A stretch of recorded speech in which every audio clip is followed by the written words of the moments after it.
Vadodara action ન્યૂઝમાં આપનું સ્વાગત છે। વડોદરા દબાણ શાખાએ ગણેશજીની મૂર્તિઓ તોડી નાખતા સ્થાનિક કારીગરોમાં રોષ।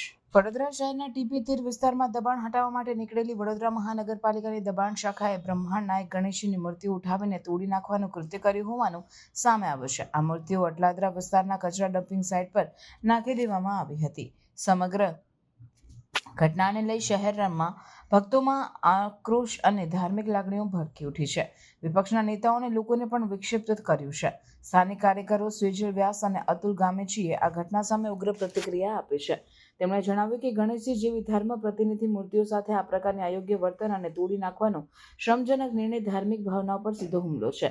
ભાજપના નેતાઓ પહેલા પણ ભગવાનની મૂર્તિઓ ખેડખાલી રીતે દૂર કરવાના બનાવ બનતા આવતા હોવાનું તેમણે જણાવ્યું। આ ઘટનાના વિડીયો અને તસવીરો સોશિયલ મીડિયા પર વાયરલ થયા બાદ ઘણા ધાર્મિક સંગઠનો તેમજ સામાન્ય જનતાએ પાલિકાની કામગીરી સામે આક્રોશ વ્યક્ત કર્યો છે।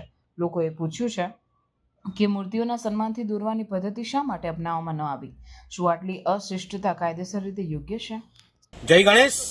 વડોદરા શહેરમાં આગામી દિવસોમાં દશામાનો તહેવાર, ગણપતિ દાદાનો તહેવાર આવી રહ્યો છે, ત્યારે વડોદરા મહાનગરપાલિકા દ્વારા 3 ટ્રક ભરીને ગણપતિ દાદાની મૂર્તિઓ લઈને આવ્યા છે અને આ મૂર્તિઓ એવી જગ્યાએ નાખી છે જ્યાં લોકો ઊભું રહેવાનું પસંદ નથી કરતા। એટલી ગંદી સ્મેલ આવે છે, દુર્ગંધ અહીંયા ફેલાય છે। એવી ગંદી જગ્યાએ 3 ટ્રક ભરીને જે ગણપતિ દાદાની મૂર્તિઓ લાવ્યા છે અહીંયા ફેંકવામાં આવી છે, રીતસરની નાખી દીધી છે। તો જે રીતના હિન્દુઓની લાગણીઓને ઠેસ પહોંચાડવાનું કૃત્ય કર્યું છે, તો આવા મેયર, આવા ચેરમેન, આવા કમિશનર સાહેબે રાજીનામું આપી દેવું છે અને જેણે હુકમ કર્યો છે એવા અધિકારીને પણ ડિસમિસ કરવો જોઈએ। હિન્દુઓનો તહેવાર જ્યારે આવતું હોય, હિન્દુત્વની વાતો કરતા હોય અને હિન્દુના તહેવાર સમયે જ આવું ગણપતિ દાદાના મૂર્તિઓને ફેંકવાનું જ્યારે કૃત્ય કરતા હોય ત્યારે હિન્દુઓની લાગણીને ઠેસ પહોંચી છે। તમામ વડોદરા શહેરની જનતાને અમારી વિનંતી છે કે આગામી દિવસોમાં જ્યારે પણ મતદાન કરવા જાઓ આ તમામ બાબતોને ધ્યાનમાં રાખવામાં આવે। આવા ગણપતિ દાદાને જ્યારે તહેવારના સમયે આવી ગંદી જગ્યાએ જ્યારે ફેંકી છે ત્યારે અમે 2 હાથ જોડીને જનતાને વિનંતી કરીએ છીએ કે આ વડોદરા મહાનગરપાલિકાને વહેલામાં વહેલી તકે સબક શીખવાડવા તમામ લોકો જાગૃત થવું પડશે। વડોદરા શહેરમાં જે રીતે કોર્પોરેશનના તમામ અધિકારીઓ, ચૂંટાયેલી પાંખો, નેતાઓ, ભાજપના આખું સત્તાના આખું સામ્રાજ્ય રાવણ કરતાં ઊંચું ગયેલું છે કે શું? રાવણ પણ ભગવાનની પૂજા કરતો હતો, આખું લંકા પૂજા કરતું હતું ભગવાનની। તમે તો ભગવાનને પણ કચરાપેટીમાં નાખો છો।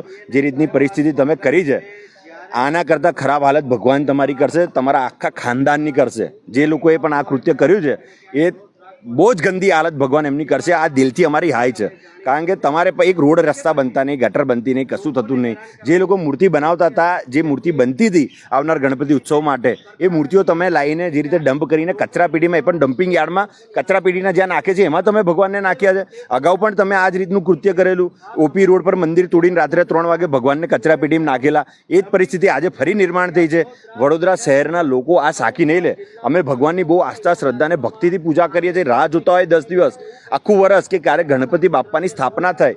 તમામ યુવાનો, તમામ છોકરાઓ, તમામ પોળ, તમામ મંડળ આની પ્રતીક્ષા કરતી હોય, તૈયારી કરતી હોય। તમે એ ટાઈમ પર જે રીતે ભગવાનને કચરાપેટીમાં નાખ્યા છે, ગણપતિ બાપ્પા જ તમને હવે સબક શીખવાડશે અને તમને પણ કચરાપેટી કરતાં ગંદી જગ્યાએ નાખશે। આ અમારા દિલથી હાય લાગે છે।